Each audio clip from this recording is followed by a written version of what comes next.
Good morning. I can see the number of participants is ticking up, so just bear with us for maybe 30 seconds or so, and we'll get started. Give folk a chance to realise this isn't on Teams and get set up.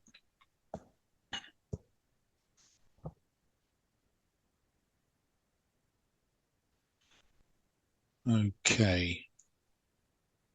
The number of participants is still climbing, but slowing down. So I guess we'll make a start with a view to ending on time and making sure we've got plenty of time for discussion and Q&A at the end. Sorry.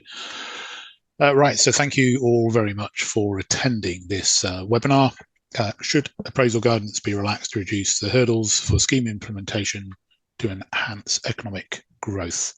Thank you very much to Landor for organising and publicising the webinar too. Just housekeeping, if you could keep your cameras and mics off, please, unless you're asking a question or taking part in a discussion, in which case, you know, be great to for you to pop your cameras on and certainly your mics, otherwise we won't hear you. So I'm Nick Benbow from Sistra, Sector Director at Sistra. So a very brief intro and then we'll throw over to the speakers. So we're talking about appraisal this morning. Appraisal has a long history, so a bit of Wikipedia work this morning. The Green Book, Treasury's Green Book goes back at least to the 60s, so back around 60 years. Its aim, I quote, is to develop proposals in a holistic way that optimises the social public value produced by the use of public resources. In our narrow transport world, the Green Book inspired what was known as the Guidance on Methodology for Multimodal Studies, published back in 2000 under the Blair government, which was in the context of transport planning studies for regions, sub-regions, conurbations, large areas. Then WebTag comes along in 2003, building on GOMS, so GOMS, Guidance of the Methodology for Multimodal Studies, whereas GOMS was really developed in the context of these large area-wide studies. WebTag's been applied to a wide range of schemes, wide range of scales. So we're going back over a quarter of a century since GOMS. Some of us are old enough to remember. I'm sure lots of us have had conversations in that time about whether the guidance is proportionate or how you apply the guidance in a proportionate manner. And a lot of us have actually made quite a good living from the complexity of WebTag, so maybe we shouldn't complain too much. This morning, we will examine whether relaxation of the guidance could support government's stated mission to kickstart economic growth. And a bit of nuance around that, actually what cases, what situations, what schemes, projects, plans require more complexity, more rigor, and which would benefit from relaxation of the guidance or a more proportionate application of guidance. And also what are some of the risks around potentially relaxing guidance. So that's my quick intro. So if we can just move to the next slide, please. Oh, sorry, there's a quick pitch here for the Decarbonising Transport Awards. The link is there on the slide. So go to that link for more details, but I think it does say, I'm hidden, it's disappeared in the animation. The website is open up. You can apply now. You can put forward your entries to recognise individuals, teams, partnerships and innovations, providing genuine leadership and efforts to reduce carbon across the transport industry. So deadline for entry, December the 5th, as it says there. Next slide, please. So this is the running order. Pleased to be joined by my colleagues Renos and John from Sistra. Renos has got a background in transport economics and appraisal.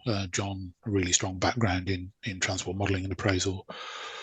Tom, who a lot of you will know, who's recently undertaken a review of Green Book with colleagues from Transport Planning Society, and Sarah Valentine, who joins us from Transport for the South East. So we've got about a 10-minute slot for each of the speakers. Please keep your questions to the end. We have some questions already. Thank you very much for those. There is a Q at the bottom of your Zoom screen. You'll see a Q&A icon. Please use that for any questions rather than the chat icon. And if you want to address a question to any individual speaker or speakers, then just please flag that in your question. That's great. So about 10 minutes for each speaker, and the aim is to leave around 45 minutes at the end for discussion. So thanks all, and I'll hand over to Reynolds. Good morning, everyone. If we may please have the next slide. I am Renos. I work for Sistra and approaching about 14 years of experience myself. I'm currently a resident economist and business case professional in the best bus consulting team around, I think. For those that my face doesn't sound familiar, you can find more about myself by scanning the QR code on your screen. And today I will be making the case for why we should be relaxing the guidance to aim some scheme implementation coming forward and support economic growth in that sense. What you see on your screen is a picture of the Time Bridge in Newcastle, for which I led the outline and full business case for its major maintenance, which was funded via the Major Road Network Fund, which was managed by the DFT. You may have guessed it. Yes, it had some appraisal guidance relaxations, such as the use of existing modeling and evidence to make the case. It took some time to move from outline to full business case due to COVID, yet it is progressing fast. And the photo is from just 10 days ago. Next one. So why appraise? VFM is king. Nick spoke about it, so I'm not gonna get you into more of a detail, but having the evidence behind the decision is key, so we don't allow for preferential optioneering or engineering is key. And I think for myself, adding to that discussion is the bonus that higher up the chain from us practitioners, someone who may need to take a decision between a bridge and a hospital. So there are some complex trade-offs. And future evaluation is a governmental focus at the moment and also allows for simpler appraisal now and in the future. So it's key. Next slide, please. Now, why relax appraisal? Quicker approvals, in theory, at least allow for bringing schemes to the public faster. This means spending public money faster and also generating more jobs and revenue where applicable.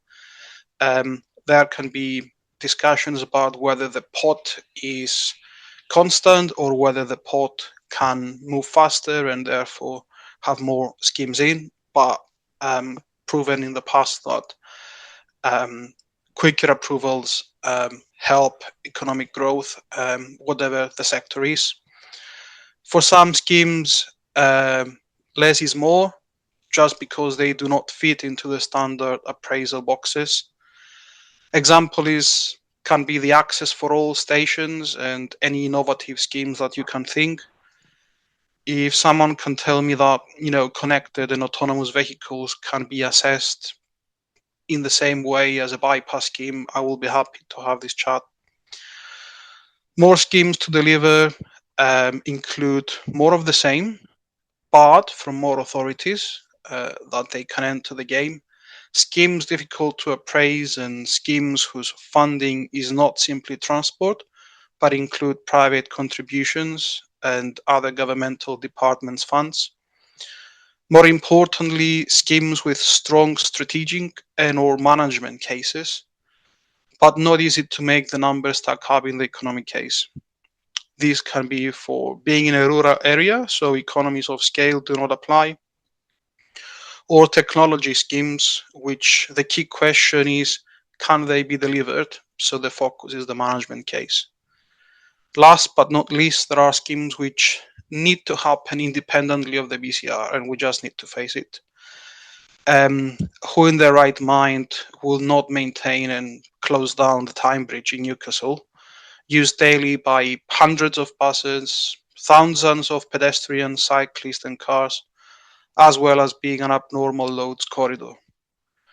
Or not fix another bridge connecting cities and towns and suffered from a weather event? The question on these schemes is more on value engineering and delivery than the BCR. Simpler appraisal on those needs to be the norm. Next slide, please. So coming to proportionality, is not only the type of schemes, but also the size of scheme that we need to take care of. I have for you here some schemes on the 1 million, 5 million, and 10 million range with current prices, and I will be keen to see some views on the chart or questions in the Q&A where the right point of ticking in proportionality is. Just keeping the thinking at buses, which has been my focus over the last couple of years, where do we draw the mark? If you ask most of the commercial operators, they wouldn't get out of bed for 3-4 buses. Why would an authority running franchise services yet owns the fleet do? Also updating or unifying the ticket machines of a fleet must be coming without much of a questions around it, as the benefits of connecting the ETMs, the electronic ticket machines, and the automated vehicle location are very clear. In my view, the proportionality mark should be coming based on some impacts. If we have the next one, please. And these should be criteria which are not necessarily monetary, because these will be beaten by inflation every few years. So the key question is, how many people are impacted? Is it permanent or temporary? And what's the geography of the impact? This is my contribution of where we should be focusing on proportionality. Next one, please. Now, we have seen in the UK and elsewhere some ways that relaxed appraisal brought forward schemes faster than it would have otherwise. In my view, these are in essence strategies which can be adapted for targeting relaxation in a meaningful manner. Firstly, the option of streamlining is used across various sectors, and we had good examples of already being applied in the UK. This allows for smaller and crystal clear schemes to proceed through the appraisal process via fast track lane. A temporary relaxation can mean a grace period of simplification to allow for schemes shovel ready or have short time span to come forward to help in a wider recovery. A recent example is single bus fare price cap. Good practice on this strategy includes continuous evaluation. Also, bringing schemes forward, a good example is Zebra, which now is on your screen, and see where is ticking the box along these options. The DFT teams shaped the streamlined process. They capped the funding per ask, provided the Greener Bus tool as a new tool, and requested the business case in a standardized template. Buses funded by Zebra are now around in various authorities, and more of them are coming. And the funding was available provided operators and local authorities also chip in, so it brought up more. Thinking of another example is Transforming Cities Fund, which provided relative streamlining via initial program business cases, and the funding bids allowed for regional authorities to be thinking of standard templates for their business cases, and also had a strong local sense in the criteria and objectives. Next one. Now coming to the active travel fund, the different tranches, we started with having the emergency active travel, which saw some temporary and pilot schemes, as well as the introduction of standard parameters and factors to be used making use of existing tools, such as the propensity to cycle tool, and later saw the active travel fund for uplift tool and cost benchmarks, which also supported the quick appraisal and relaxation around that. Next one, please. Last but not least in my list here is the S106 relaxation, which effectively started being nearly 100% political decision, regional, local level in periods of economic difficulty, and that's to bring much needed housing and affordable housing as part of the equation, more jobs in the vicinity, and establish a way of making the case of exemption for relaxation. Next one, please. Sorry, Renos. Yep. We're pretty much over time, so if you can wrap up quickly, be great. Thank you. So bringing it all together, you see, is each one tackled and used one of the approaches to relax guidance. And the next slide, please. My contribution here is appraisal may not be enough, but allows for moving schemes faster. So we'll be open to discuss on any of these going forward. Thank you, Nick. Thank you very much, Renos. Thanks. As I say, if you keep your Q&A for the end, I'm not sure if the Q&A, I know it does seem to be, seems to be up and running now. Excellent. Thank you. Thank you, Renos. I'm going to hand over to my colleague John now, who's maybe take a slightly different view. Hi, good morning, everyone. My name's John Allen. I'm a director at Sistra in the north of England. I'm a transport modeller. I've appraised, lots of schemes following TAG. Next slide, please. So I'm actually a modeller, not an economist, but what I'm going to talk to you about is about economics and about the affordability constraints and how those constraints apply across all the sectors, not just to transport, and that affects what we could do with fast tracking transport schemes through the appraisal process quicker. Next slide, please. So our appraisal framework is a kind of sifting process. We sift through some options, and like many of you, I've appraised hundreds of schemes and options, and a handful of them have been built, but they are worth £1 billion or something like that. It seems worth spending a bit of the transport budget checking that schemes are good, calling that they're not lemons, as I've put in the graphic. The BCR framework that people don't like, well, it deters promoters from gold plating their schemes, and that is important. That means we can get more stuff built and do more good. But the key point of what I'm going to be talking about today is what we're doing is allocating scarce resources to competing ends. So and those resources have got to be spread across different sectors like transport and healthcare and education and defence. Now, TAG is sometimes complicated, but to avoid systematic bias. When I started my career, so pre-TAG, people used to return benefit cost ratios for highway schemes of about 25. The benefits were being completely exaggerated and the environmental impacts underestimated because they didn't have demand models and built models that were too small to properly capture the way that induced traffic comes and erodes the benefits. Now, TAG grew out of the guidance on the methodology for multimodal studies. It said that we all had to build destination choice models in order to capture that induced traffic. 2 out of the 34 actually did it. I worked on one of them, but basically 95% of them basically fell into the same trap. They carried on overestimating the benefits of road schemes. TAG has upskilled everybody to try and reduce or eliminate those kind of biases.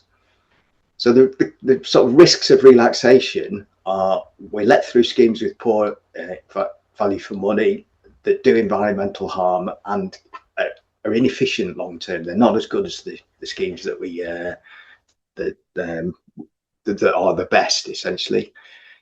Next slide, please. So how might the relaxation stimulate growth? And it's not, well, first of all, does the economy need stimulating? It's not actually in recession at the moment. It's fragile. We've got high debt and we've got only modest growth that you might want to stimulate. But that stimulation is not really going to come from the schemes themselves. It'll come from the construction. If we can get people who are unemployed back into work in order to build these things, that's we spend a large amount of money on building the schemes, and then we get a trickle of annual time savings, a trickle of efficiency in the transport network. But it takes 20, 30, 40, 50 years to pay back that initial outlay. So the big boost to the economy will be about jobs to do with constructing it. Now, if we can get people, unemployed workers, back into work, they start spending their wages on the rest of the economy. It kick-starts the economy. The government saves on welfare payments to people who are no longer unemployed. And they also get to tax the people in the rest of the economy that are doing things because the workers are spending their wages. So should governments intervene in this way? Well, yes. About 100 years ago in the Great Depression, an English economist called John Maynard Keynes realised that Adam Smith's invisible hand was not guiding us back to full employment, and that we could end up with a new equilibrium with mass unemployment.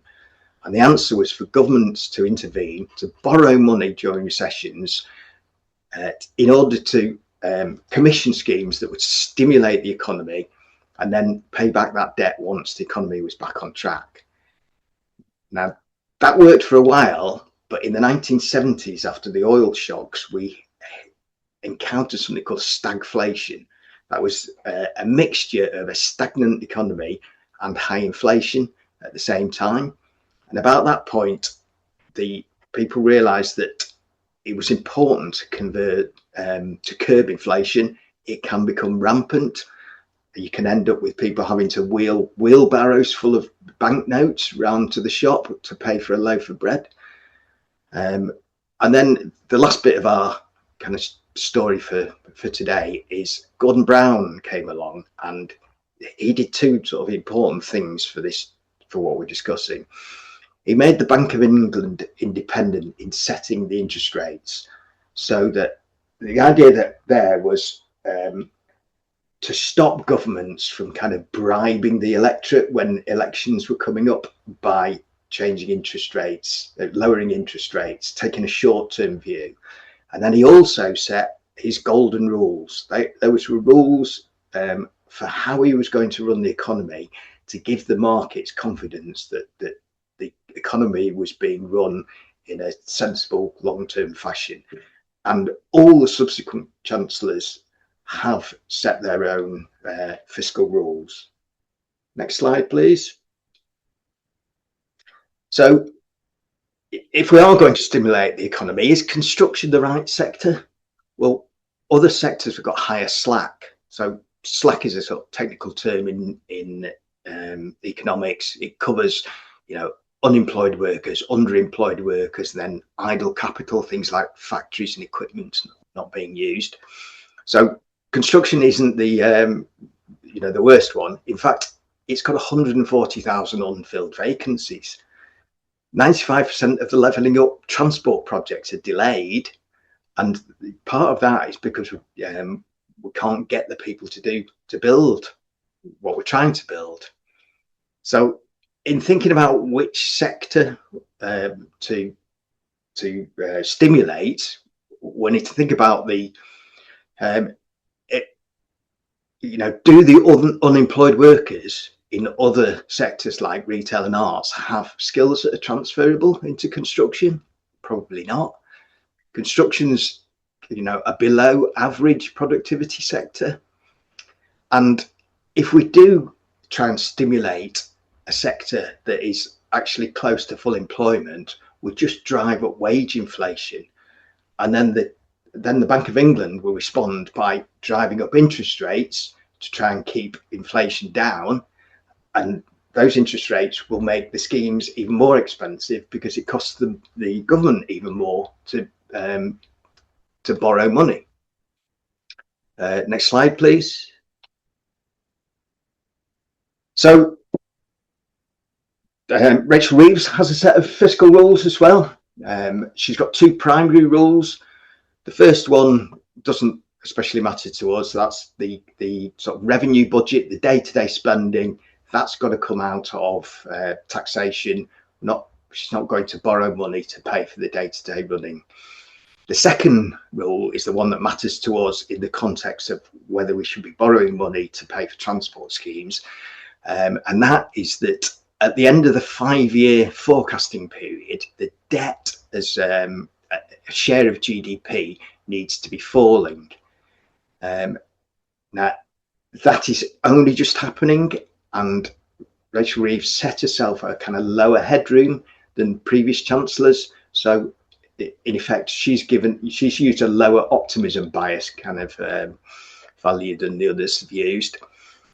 Now, Gordon Brown's target was to stick somewhere around 40% of GDP. We're about 100% right now. So we're a long way above where Gordon Brown thought we ought to be.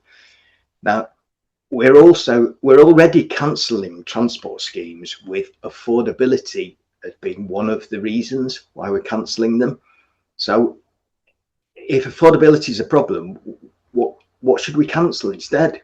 Should we cancel hospitals, schools, defence? If we do light touch appraisals, how can we expect that that these new appraisals will give us better schemes than the ones that actually went through the full appraisal? Next slide, please. This is my last one, Nick. Thank you, John. I'll wrap up after this one. Perfect. So why are these fiscal rules so important now? We've been above 100% before. The graph on the right shows we had a period of 80 years solidly above 100% and another period of 50 years solidly above 100%. Other chancellors since Gordon Brown have broken these rules, but Rachel Reeves has said they are ironclad. She's going to stick to them. This may well be kind of in response to what happened to Liz Truss and Kwasi Kwarteng with their budget. In response to their budget, markets, the market for bonds shot up. So the government raises its capital by auctioning gilts. These are bonds. They pay a fixed coupon. So you might buy £10,000 worth of 4%. That means you get £400 every year for the life of that gilt. And at the end, the government gives you your money back. Now, how the market trades those defines what level of coupon the government's going to have to pay, and then how much they actually get depends on the auction that they do. So the bond market does control how much the government ends up paying for things, and if you upset them, how much you pay goes up. Now, we got another shock earlier in this month where rumours came out that the Chancellor will not raise income tax, and the rates shot up again, giving a bit of a warning over this budget. So essentially, the Chancellor can't fast track transport schemes without either cutting from other sectors, raising taxes, or breaking her own rules, and then potentially suffering the higher prices to be paid. That's me finished. Thank you, John. Thanks very much. So I think we're now moving on to Tom van Vuren. Over to you, Tom. Am I visible? You are, Tom. Great. I can't see myself. So Good morning, everybody, and thanks for inviting me.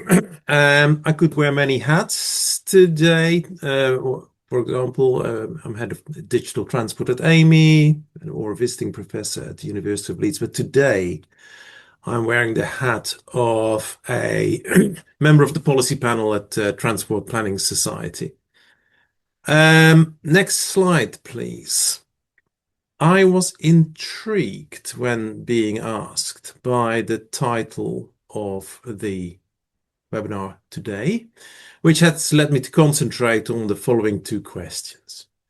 One, do transport schemes actually enhance economic growth, and where's the evidence? And then the second question, is appraisal really a hurdle to scheme implementation? And in doing so, I'll refer to the recent report that I co-wrote for the Transport Planning Society together with Neil Chadwick of Steer, Joe Charlesworth of Sweco, and Graham James of Gallis-Salomon on the Green Book review and what it means for transport business cases. And I hope Juliana will put a link in the chat in a moment. Next slide, please. So the government has made economic growth one of its key targets, and although many transport planners, I think, are not in the game to create economic growth and might query whether economic growth is really compatible with their greater concerns about, for example, climate change. This is the question we're facing today. So my first challenge is whether transport schemes actually enhance economic growth. And there's surprisingly little easily accessible evidence online when I was looking for it, but the Department for Transport has itself commissioned Peter Tyler of Cambridge University to do a study. And this report is on the department's website with the title, Understanding the Transformational Change Potential of Local Transport Investments on Local Economic Development. Now, when reading the report, and it's not very long, what struck me was this particular point that Peter Tyler makes. That the factors that could be responsible for transformational benefits are less than expected.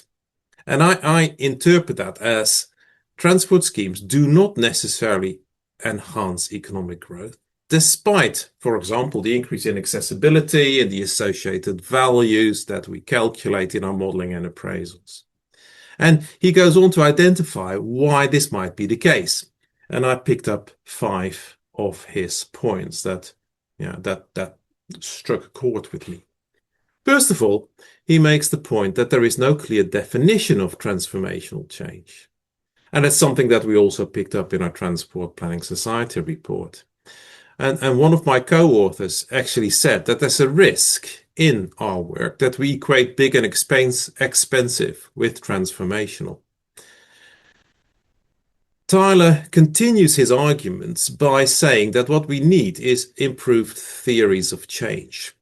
And a theory of change is a comprehensive description of how and why a desired change is expected to happen by focusing on mapping out or filling in what he describes as the missing middle between what an intervention does and how this then leads to the intended goals being achieved. So the pathway, for example, of how travel time savings actually lead to economic growth, rather than just working and relying on correlations that we may have found in the past without actually that theory of change being in the middle. He also mentions a few more important reasons why it is by no means certain that transport policy or investment will lead to economic growth, such as establishing the counterfactual whenever such investments have been made in the past. We know what happened, but we don't know what would have happened if we hadn't done anything. And that's, of course, always a problem for us, but important to remember. The need for complementary investments to really release the potential benefits of the transport intervention. And then, of course, the always present concerns of leakage and displacement. Is this real additional growth, or is it just a redistribution from elsewhere? So that's my sort of food for thought for the first question. Next slide. So the second question, is appraisal really such a hurdle to scheme implementation? And of course, here we start talking about TAG as the transport planning interpretation of the Green Book.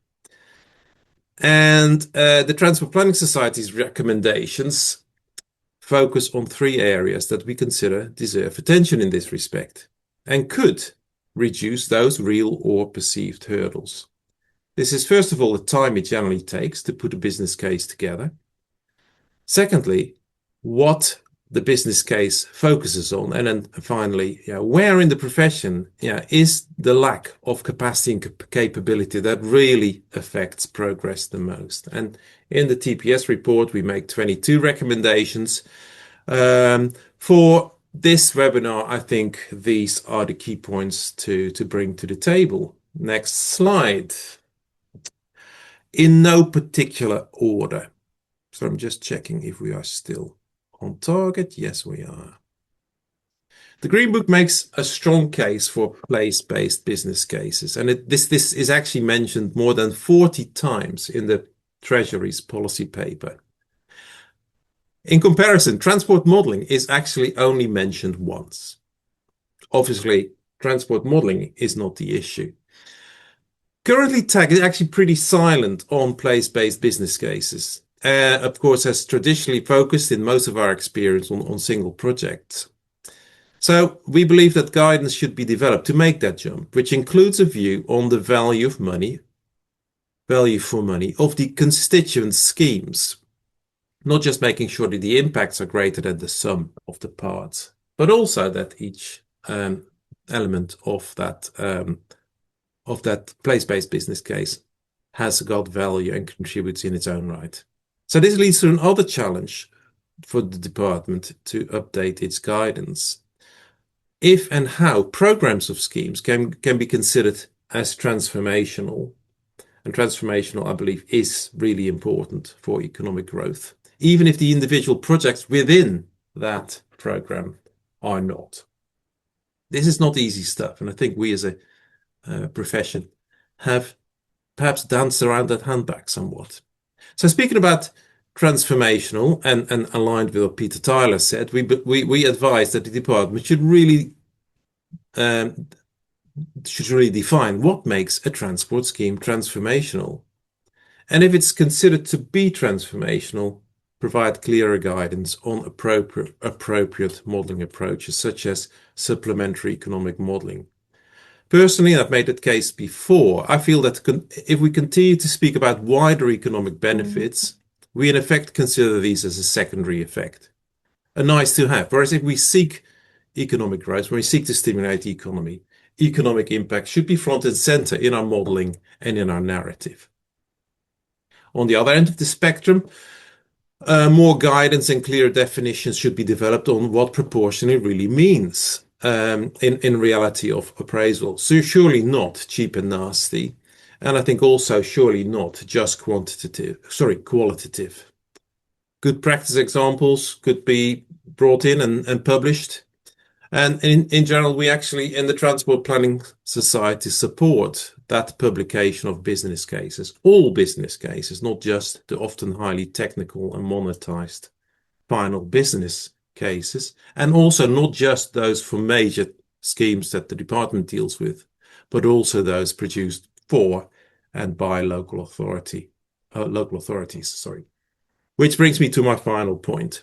In the UK, we've got a very strong cadre of business case specialists, including those that carry out supporting modeling and appraisal, and many of you are on the call today, where we believe capacity and capability needs strengthening and will have the bigger impact is among senior responsible officers and local government senior leadership teams. Many of these people just haven't got the time, the interest, or the experience to deal with appraisal in an effective way. And also, to some extent, in adjacent professions that rely on our work, such as planners. And an example I can give you on this is I spoke to planners about a month ago. I did a seminar to them, and although many of them had heard of TAG, they were not aware that there's actually guidance for senior responsible officers and technical project managers that hopefully would put them in a better position to actually deal with the highly technical material that we often provide them with. So for me, reducing hurdles for scheme implementation is not so much about relaxing the guidance, but really using it as it was intended. I've seen quite a bit of these comments in the chat already. Avoiding that it's misinterpreted or misused to create these unnecessary obstacles in the process. Final slide, please. So thank you. I trust there are quite a few points that I've made today that will feed the discussion. And just repeating what was asked at the beginning, put your questions in the Q&A rather than in the chat. Back to you, Nick. Thank you very much, Tom. Very insightful. Final speaker is Sarah. So thanks for joining, Sarah. Over to you. Thanks, Nick, and good morning, everybody. So I'm Sarah Valentine. I'm Head of Analysis and Appraisal with Transport for the South East Subnational Transport Body, one of 7 subnational transport bodies across the country. And we have a role in managing the major road network, large local major programmes within our areas. And I've been involved in that process since we were first asked to do that back in 2019. And have supported both the DFT and our local authorities as those schemes do move through their business case development and approvals processes. Prior to that, I've had a long career with East Sussex County Council. I was a project manager for strategic economic infrastructure, including a number of major highways schemes, dating back to those of you who've been around for a while might remember the best and final bid process around the coalition government time back in 2010, 2011, through local growth funds and obviously MRN as well. And coming at this from a practical scheme delivery and development viewpoint, for reducing those hurdles rather than the modelling analysis and economic growth, which my colleagues on the call have already covered in quite some detail. There is a question in the chat around the senior responsible officers, and Tom's just touched on that as well. And from my experience working in local government, I can assure you that the senior responsible officers, the business case appraisal is a tiny part of their concerns on the overall scheme. For the scheme project manager, it's still a very small part. There are lots of other things that happen in bringing forward those schemes, and the appraisal and business case process is only a small part of that. So going back to Tom's points about upskilling those people and making sure it's all done proportionately is absolutely sort of where I'm coming from. First of all, though, I think, just let me say I do welcome the review of the Green Book and the recommendations that have been made, and particularly the work led by Tom that he's just outlined for the Transport Planning Society. Good business cases are integral to evidence-based decision making, and it is absolutely right that objectives and a case for change are clearly defined, along with how that preferred option will deliver value for money. And clearly those things can't be done without robust analysis. But we do need to know, again, as Tom touched on, how those recommendations from the Green Book feed into future changes to TAG, but also how TAG will be applied, and that proportionality and that appropriateness of the appraisal, which again has come up a few times this morning, is absolutely where I see that's where the focus of the whole industry should be. And I think all of us, whether we're clients, whether we're consultants, whether we're analysts, whether we're reviewing business cases, whether we're making recommendations to decision makers, we all have a part to play in questioning what is the analysis for, what is it doing, what is it telling us?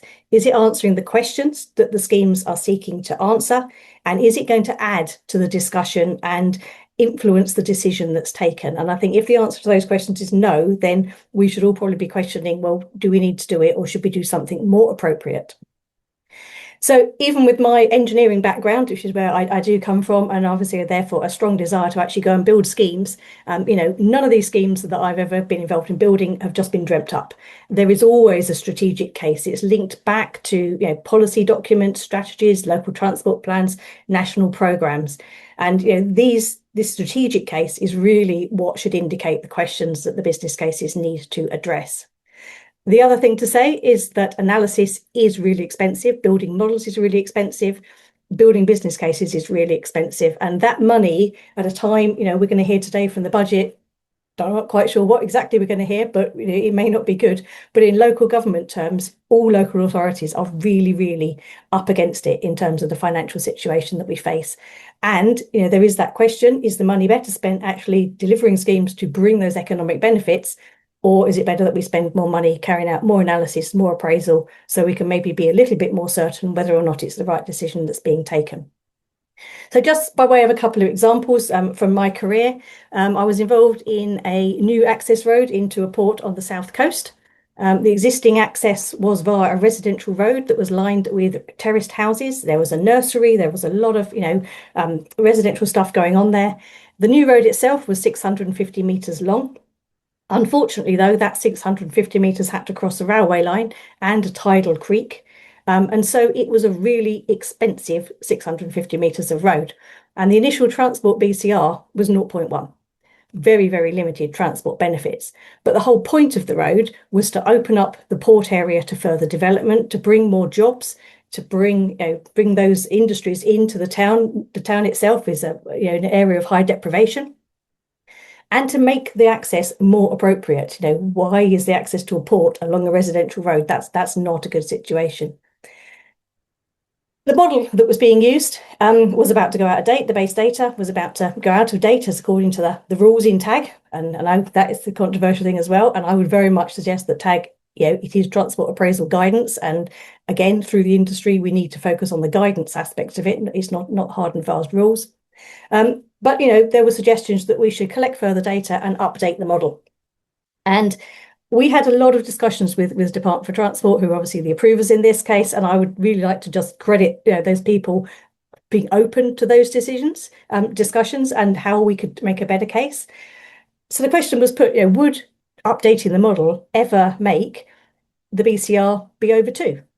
And no, it couldn't possibly. There's nothing we were going to do updating that model that was going to make it over 2. So we had some discussions with the Department of Transport. They were very open to that. They even came to site and immediately saw why the access was unsuitable in its current state. We then had further discussions to understand what assurance was needed to make that funding decision. We wrote a strategic economic narrative, and I believe that was the first time that had happened in the country. It brought together the strategic case and the economic cases into a sort of succinct one-page summary where decision makers could really see what those benefits were.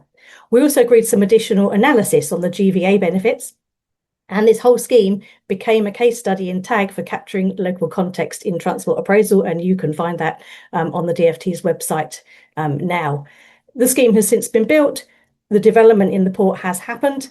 It has done what it said it'd do. It was given robust appraisal, but a different way than perhaps the traditional approach had been. The other issue that I feel really needs addressing is how certain do we need to be before the necessary funding decision can be made. And again, it is right and proper that proper analysis, and that analysis is robust and that's carried out. But the question is, how much more will it add? Will it change the decisions that are actually made? So as I said earlier, one of the roles that subnational transport bodies has is to support the major road network and local large major programmes across our regions. And we've got a number of schemes, as I'm sure, and I think one was referred to earlier with the Tyne Bridge as well, where these schemes are in a programme. So again, they are in a strategic programme, they are in local transport plans, they have been prioritised to be put into that national programme.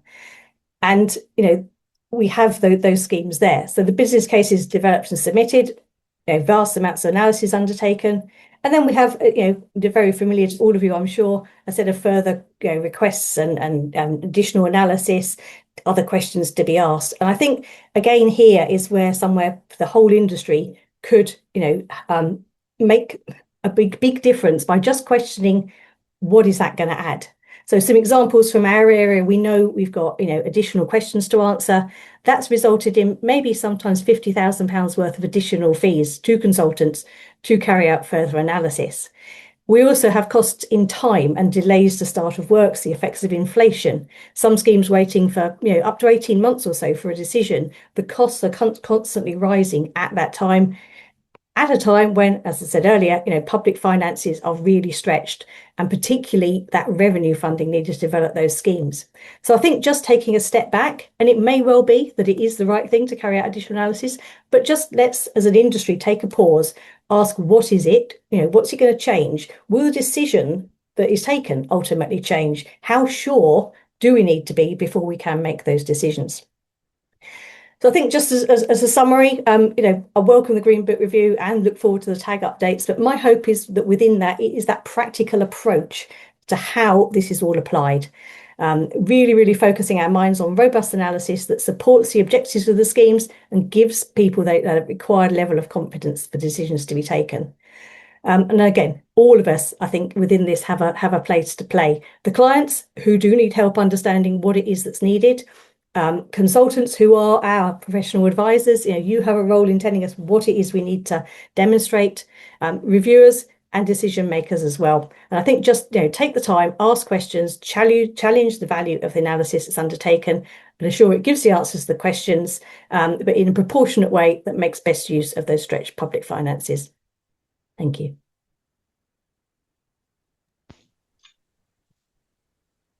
Thank you very much, Sarah, and thanks to Renos, John, and Tom as well. So I think we're up for another pitch for the decarbonising transport awards. Please see the link. Yeah, I think we've got around, my maths is right, around 40 minutes for Q&A. As I say, we received some in advance, and a number have been coming through during the session. Excuse me. So apologies in advance. I don't think we're going to get through all of these Q&A, but we will see how we go. I have, as I say, if you do want to address a question to a particular speaker, put it in the Q&A, and we'll try to do that. I've suggested to some of our panel topics they might wish to respond on. So I'll start with John, if I can. So this is inspired by a comment that came in from Arif Nagji. Thank you, Arif, if you're on the webinar. John, so do you have any thoughts about guidance around place making and sort of recent info from Treasury about appraisal being biased towards schemes in the south of England? So I've chosen you as our resident northerner to respond. Well, the equity values of time are intended to try and give us basically equal spread. The higher wages in the south shouldn't really mean that saving a minute of time to southerners should be worth saving a minute of time to northerners more, or it's in terms of equity, it shouldn't mean that. There is, I guess, another thing that we probably don't take into account is if we do build more in the south, that you end up with, in London, we've got bigger congestion problems, bigger crowding problems. We've just got a big concentration of people. You end up with high benefits coming out of your transport model because of that, even with equity values of time. But we don't take into account, well, it costs more to build hospitals and schools and all the other infrastructure to support the population. It's just far more expensive to build down there where it's already overcrowded, and land is hugely important. So we're probably completely missing that bit. That may well skew investment to to London, where the worst congestion problems are, which encourages more and more people to go and live there. I mean, the placemaking, it seems good to ask people what they actually want, rather than imposing things on them or trying to guess. I mean, our appraisal system is BCR is largely driven by travel time savings. That is our attempt to see what people value. We look at what people are willing to spend money to save time. So we think that is what they're interested in, and we try and appraise our schemes in terms of, are we delivering what people want? Well, we can see from their decisions that they seem to want to save travel time. So we've got a system that tries to work out what people want. Are we delivering what they want? I mean, I guess the alternative is the government could decide, we know better. We can't trust you lot to judge what you want, or we're can't do well enough at guessing what you want. When you're talking about what they want, John, just wonder, do you mean what we, the public, want as evidenced by valuations of, well, value of time and accidents and all of the other impacts? Well, I think I was thinking of placemaking, kind of more about involving the community in the design of whatever it is that that we're proposing. You know, if it's cycle schemes or whatever, public realm, things like that, that the local people are involved in shaping the scheme itself, which does seem to be a good thing. Any other thoughts from the panel?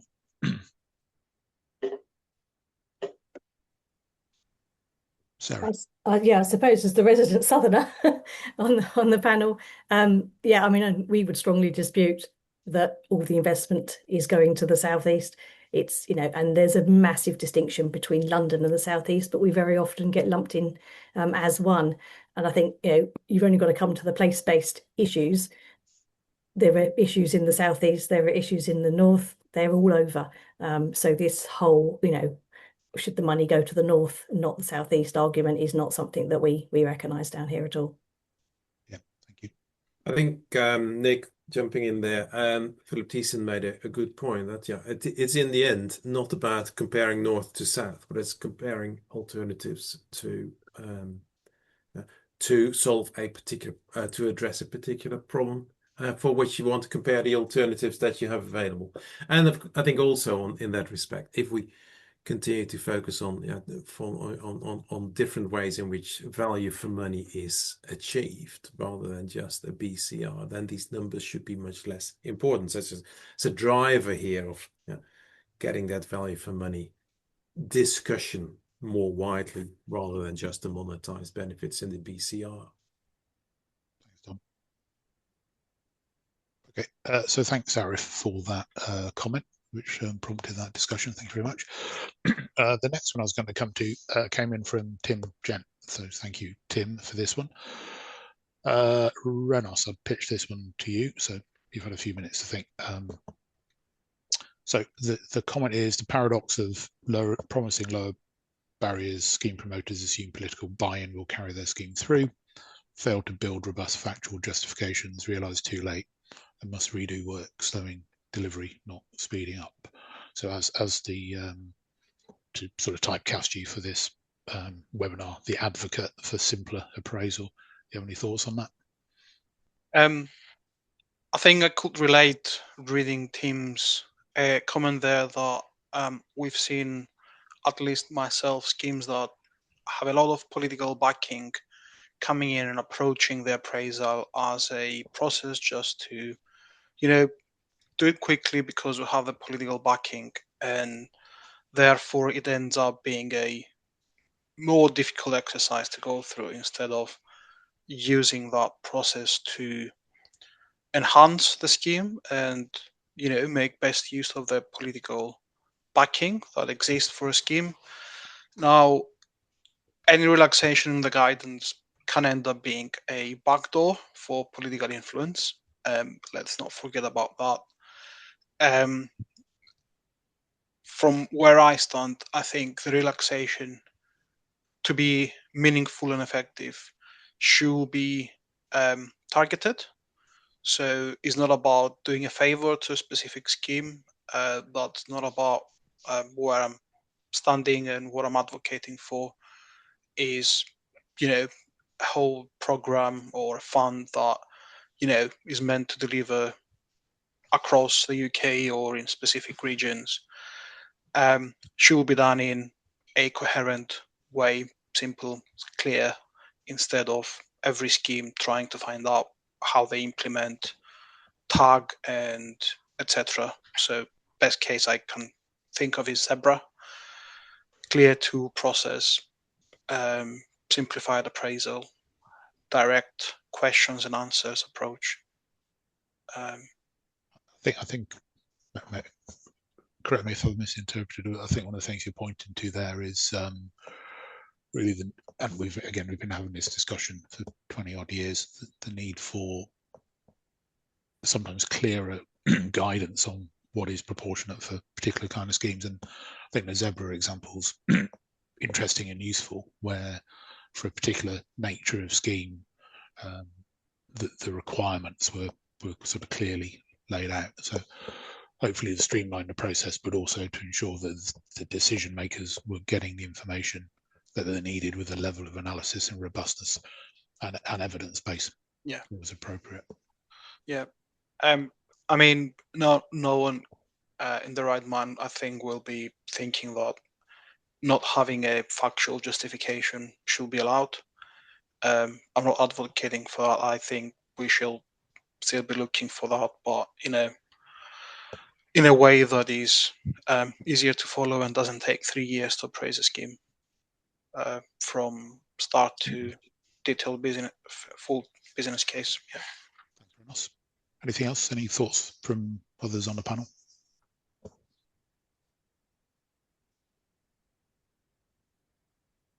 Okay. So again, thank you, Tim, for that question. It's going down my list. So I was going to pitch this one to Tom, if that's okay. Tom, it's from Bruce Allen. Thanks for your question, Bruce. Is the tag approach to modelling still meaningful given changes in traffic patterns and travel to work behaviours? I'm glad that that question comes to me as a modeler. My job as a modeler is to model what is happening in reality rather than what might have happened in the past. Personally, I don't think that the mechanisms that we've got in the models have changed enormously, so should change enormously in response to, I presume that Bruce is referring to what the sort of changes that we've seen in society post-COVID. I think there's a point that he makes around our focus, and I'm surprised by this. Our continued focus on home to work travel as sort of the driver of many of the decisions that people make. I always make the point in response that I think only 1/6 of the number of trips that people make these days are for home to work. But that goes back to how do we use appraisal to not follow blindly what has been done in the past, but actually question where our focus should be. And I think more and more models these days will not just focus on the morning peak, will not perhaps focus on the morning peak at all, and will recognize that there is a completely different mix of purposes why people travel these days that is more important than what we perhaps modeled in the 90s. So I think the model approach is fine. We just need to ensure that people think about and bring into their models the kind of behaviors and the focus on the issues that matter, which includes, for example, a scheme in a tourist area will have a different set of time periods and purposes and surveys that support that. That is not perhaps set out in some of the examples that you see in tech, but it's certainly not precluded by tech. And I think we would do a pretty poor job if we think that just following the rule is good enough. Thanks, Tom. John, I was going to ask you to chip in there if you have any thoughts as a dyed-in-the-wool transport modeler. I guess I sort of agree with Tom that the things haven't sort of completely transformed, have they? We still expect to see patterns and the same thing driving people's behaviour, that people will weigh up the time and costs and make their choice between different modes and destinations based on those time and costs. I think we might be going through a period where change is faster than it has been. We might have been in a steady state for a long time, where now we've got different public transport alternatives. I think bus is suffering from Uber, isn't it? That once there are, when I was 20-something and used to go out in town, we'd jump on the bus together because taxi was more expensive, even if there was 3 or 4 of you. Well, it's not more expensive anymore. Once there's, maybe even 2 of you But 2 or 3 of you going out for Saturday night, you might as well jump in the Uber as jump on the bus, and that's changing travel patterns. So and then we had all the change that people realised, maybe round about the sort of turn of the millennium, with the younger people not getting driving licenses. For a while we were just in this steady state of, more and more people were getting driving licenses, and car ownership was going up. And then at some point someone spotted that, hang on, the latest cohort are not getting driving licenses. As soon as they possibly can, they're hanging on. I think at the time the insurance had skyrocketed, and people were finding they just couldn't afford to learn to drive. So that there are kind of always changes afoot, and it does take us time to respond to these things. And if you think about the rail models, there's kind of they've got this mystery trend growth in them that nobody really knows what it is, but basically it's worth about 1% reduction in GJT per annum that we think might be something to do with if you sat on a train, you can have your laptop open and you can watch movies, or all those things that you can do that you couldn't possibly do if you're driving because you'd crash your car. But it feels like now those should be ubiquitous. With everybody's got access to mobile phones and laptops and whatever else. That should have been over, but I don't think that unexplained growth is. There's something more than just population growth and job growth driving growth in the rail industry. And it's not just about the technology of handheld devices. And if I jump in there, John, I think that's a really good point that you make, that I think a number of things have changed over the past 25 to 30 years in modeling, where we have responded to understanding that the world is perhaps more complex or is changing. But first of all, we need to see that trend, such as that driver's license trend. Then we need to have the numerical evidence to actually build those kind of things into our model. So either we don't understand it and we allow it for 1% generalized journey time, John, as you suggest, or we do understand and we bring it into our models. I think if I can maybe try to summarize what I understood from that discussion, I think what you're both saying, Tom, John, is that the fundamental approaches to modeling described in TAG are still appropriate and reasonable, but the quantity of travel depends on the number of people and the scale of activity in the zone. The choices we make for routes and modes are based on and the destination choice based on the alternative costs and attributes, characteristics of those alternatives.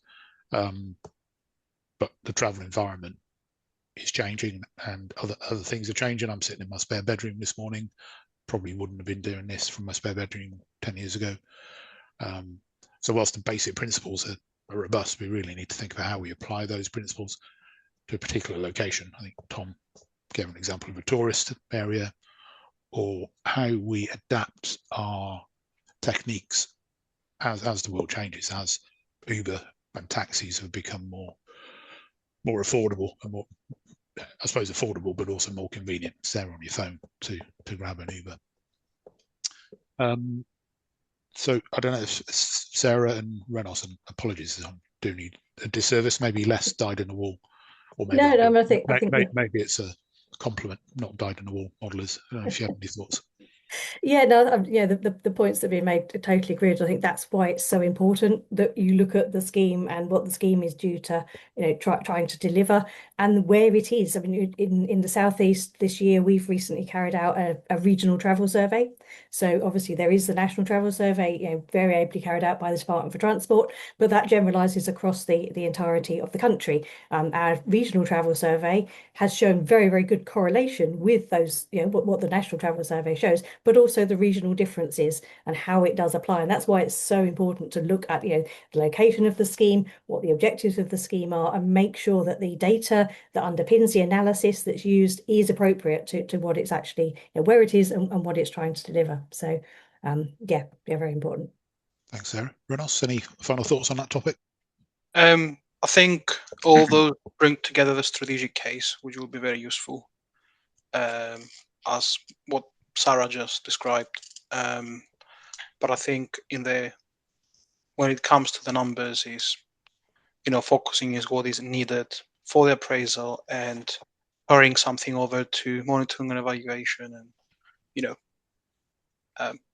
that's where kind of the line being drawn. It's my view. Okay, thank you very much, and thanks, Bruce, for the question. Sarah, I was going to ask you to respond to this one. So this is coming from Ringo Chung. Thanks, Ringo. I'm going to add a bit of a corollary or a bit of an addition to Ringo's question. So Ringo's question is, how realistic is it that the process can change, and what is needed to drive the change? I'm not sure that we've really demonstrated or established this morning that a change to process is needed. So I just wonder if you could give us your thoughts on all of those topics. Yeah, I think I come back to what I said earlier, that the processes are there and they are there to be used. It's more about the industry as a whole, everybody from clients right the way through, consultants, reviewers, decision makers, having the will to not just follow a process blindly, but to make sure that it is appropriate and proportionate to the situation that you're in. And clients are struggling. The capability capacity, particularly within local authority clients, is reduced from where it was, even 10 years, but certainly sort of 20 years ago. We are more reliant on consultants, so we need consultants to step up as well to advise properly, the reviewers to not just blindly expect everyone to complete the same homework, but that homework is different depending on everybody's circumstances. And then the decision makers, and this is probably a more tricky one in all honesty, how confident do they need to be before that decision can be taken? And so I think it's it needs a real collective approach, which is obviously more tricky to put into practice. But I think everyone has a part to play, even though that might seem a very small part. And then the oil tanker may start to turn around. So I think it's collective effort. Thanks, Sarah. Any other views from the panel?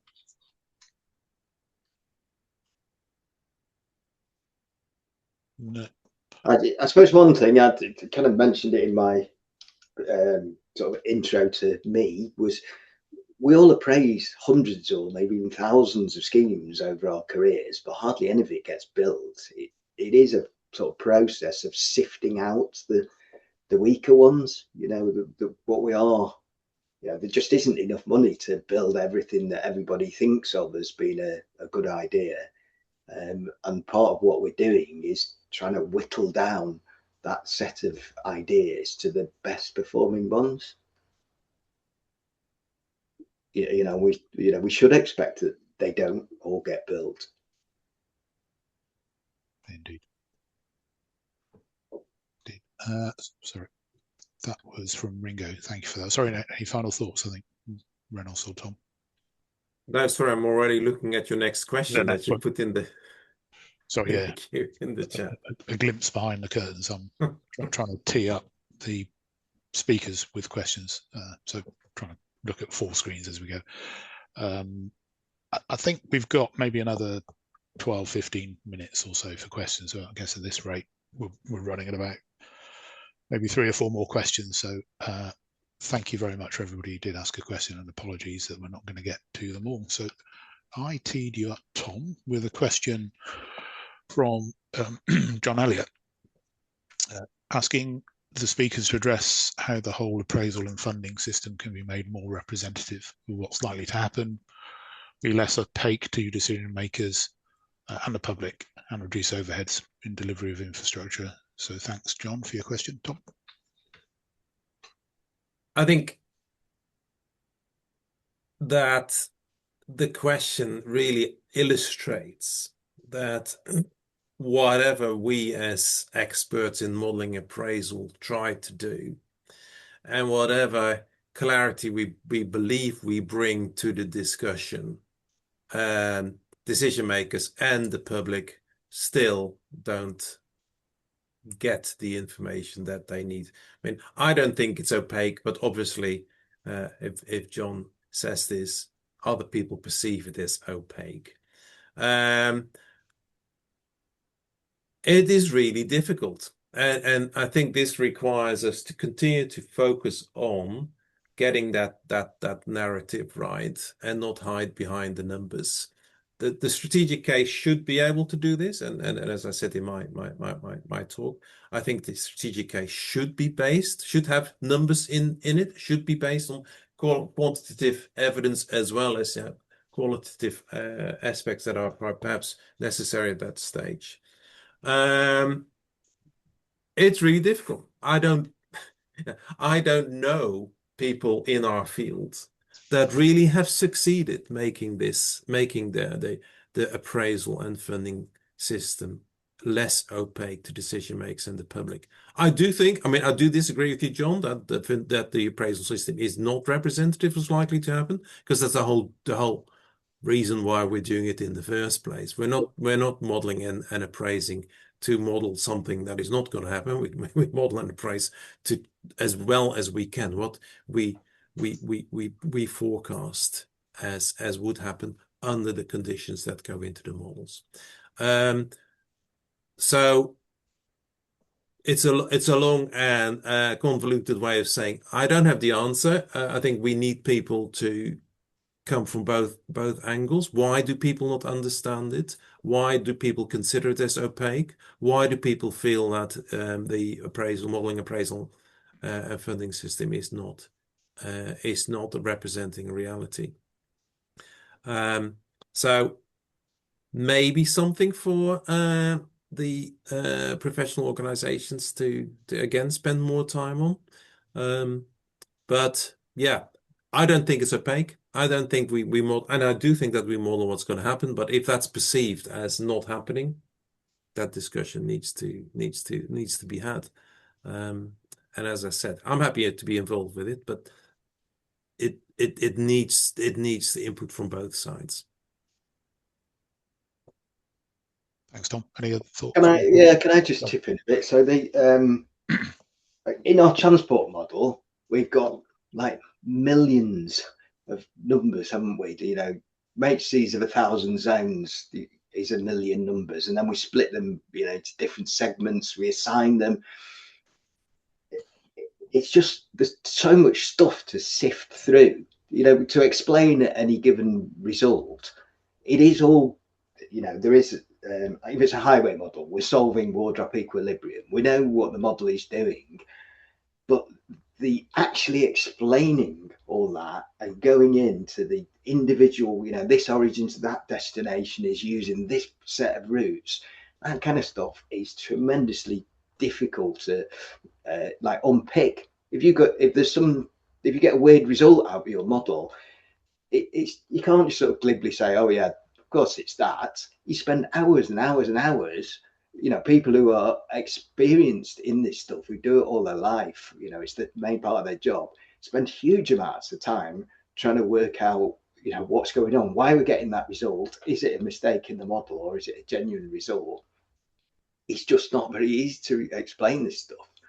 And another thing that I touched on, one of the opaque bits is destination choice, isn't it? That's a nightmare to try and to explain to everybody how it works in our system, but it's absolutely vital for that. The problem that I was raising, with the highway schemes, overestimating the benefits of the highway schemes and underestimating the environmental impacts. Well, destination choice is massively important for that. So we don't want to drop it just because it would make things more simple if it gives us systematic bias in our models. And as modelers, that is the number one thing that we've got to avoid, whether we're modeling economics or populations of starlings or whatever. What we need is forecasts that are equally likely to be too high as too low. So we don't want to drop something like destination choice just because it's a bit more difficult to explain. I think I've often referred to Bent Fleeberg in my or plagiarised Bent in my work, and I think he has demonstrated that we do typically. There is a history of biased forecasts, so there probably is more work to be done on that. I think I've always thought that if we've got a 50% ramp up of demand, or a 5-year ramp up of demand, in sort of the appraisal rules, we don't need, you weren't applying the 5-year ramp up to the opening year, so you probably only have 50 or 60% of the long-term effects appearing in the first year. The transport model, that's about a factor of 2 that Ben Flyberg said. But ramp up should certainly be part of. Just didn't realise that there's a ramp up. Now, in the financial case, you would apply that ramp up of demand. But I recall he was saying that we all need to be sent to jail over it, didn't he? If we don't stop doing this, we need to go to jail. Okay. Yeah. Well, let's try to avoid that. I think one of the points you were touching on there is actually the skill set we have as an industry of telling the story about what a model is saying. What can we learn from the model? Why is the model predicting or showing impacts that it is, and how soon can we be? Probably as an industry we could do better on all of those things. Myself and lots of other people included. Any thoughts on that question, which is about transparency, clarity? Simplification aside or not, that point is something, yes, we can be doing better. I think one of the messages we need to be giving to decision makers is we need to live with uncertainty on what's coming in the next years. If every one of us just thinks 20, 30, 40 years back, how was transport and how is it today, and if any of the appraisals will have predicted exactly what's going to happen, we will be just looking at each other and laugh. So it's about making an informed decision with what we can. And yes, it's a point taken that at least us practitioners should be explaining uncertainty a bit more. If it's a range of BCRs, it's a range of BCRs to explain that. Thanks, Renos. Sarah, any thoughts on that? No, I think what Renos has just said is absolutely spot on. Yeah. I think we are coming towards the end. So that was John Elliott. Thanks, John, for your question. I want to try one more question, and I take the liberty of leading up myself, if that's okay. So this came from Toby Clayton. Thanks, Toby. Question was, construction disbenefits are considered in scheme appraisal. Is there a mechanism for appraising construction benefits in transport schemes? If not, is this something that we should be looking at, as it could improve BCRs and help schemes get act on site? I think in a UK context, I think that's right. I don't remember seeing analysis of jobs created during the construction phase, or indeed the operation maintenance phase. If you're building a new tram system, people will be employed in driving, cleaning, maintaining those trams for a period of 20, 30, 40 years.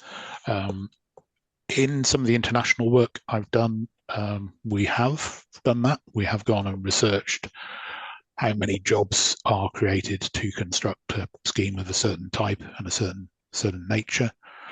So we work that through so we can actually talk about not just the monetary value, the wages earned by those people and the taxes paid, the income taxes and so on paid by those construction workers, but also just articulate it as, during the 5-year construction period, we'll be employing about 2,000 people on site to build this big scheme. And I think that employment number, tells a story in its own right. And I've also looked at the multiplier effect, because if you employ somebody in construction or design or so on, they then go and use their salaries to buy lots of other goods and services.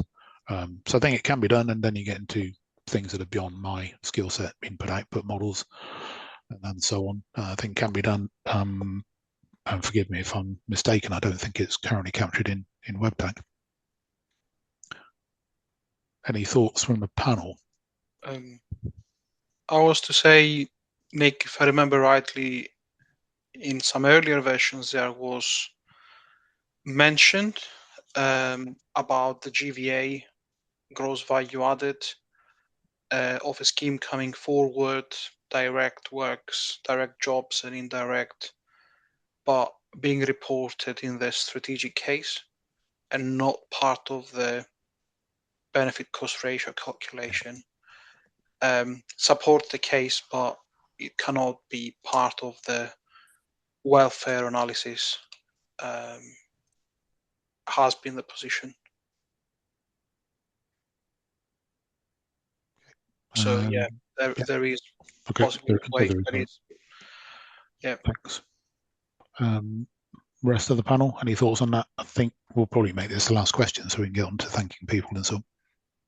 Sorry, John, that's an economist's kind of question, I think. So I'm going to leave that to the experts in that field. I was not going to touch on that other aspects of construction disbenefits, and I know that there's been some discord in the field about the simplicity with which we address that. And that's not necessarily, I think, the way forward. It has real impact on people's life. It should be part also sort of the well-being element of transport schemes. I can only start to imagine what people around Houston are going through and will continue to go through for many, many years. And I'm not sure whether we have captured that. That goes back to, if it's important, then I think we need to pay attention to it. Whether it needs modeling or capturing it another way depends on how complex this is and how important it is. Thanks, Tom. From a sort of project implementation perspective, that's very often sort of captured through social value on the construction contracts.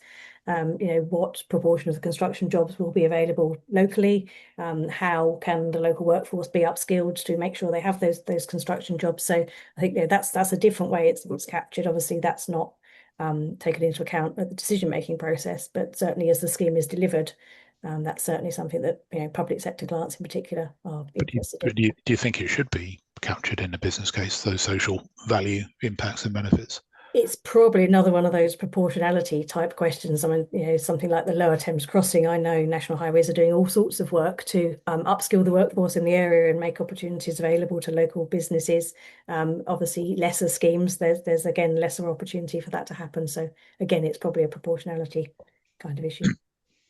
Thank you, Sarah. And thank you to everyone for your questions.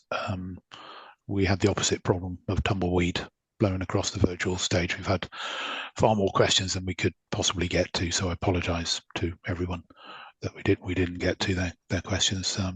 But I think we can all see them in the chat and the Q&A, so we can take those away, give them some thought. So yeah, from my perspective, I'd really like to thank Sarah, Tom, Renos, John for your contributions this morning. I'd really like to thank all of you for joining us remotely this morning. Thank you very much. I don't know if there's any final words from the Landor side, Juliana, or